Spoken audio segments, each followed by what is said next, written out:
நாடாளுமன்றத்திற்கு மக்கள் பிரச்சனையை பேசுவதற்காகத்தான் சென்றேன் என ஆம் ஆத்மியின் மாநிலங்களவை துணைத் தலைவர் பதவியிலிருந்து ராகவ் சத்தா தெரிவித்துள்ளார்.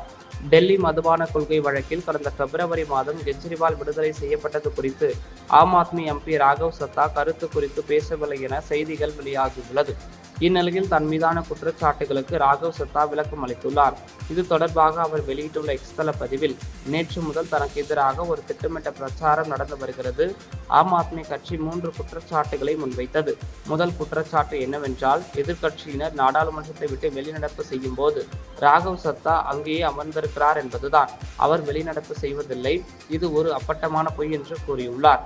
இரண்டாவது குற்றச்சாட்டு என்னவென்றால், தலைமை தேர்தல் ஆணையருக்கு எதிரான பதவி நீக்க பிரமாணத்தில், அதாவது அவரை பதவியிலிருந்து நீக்குவதற்கான மனுவில் ராகவ் சத்தா கையெழுத்திட மறுத்துவிட்டார் என்பதுதான். இதுவும் ஒரு அப்பட்டமான பொய் என்று தெரிவித்துள்ளார்.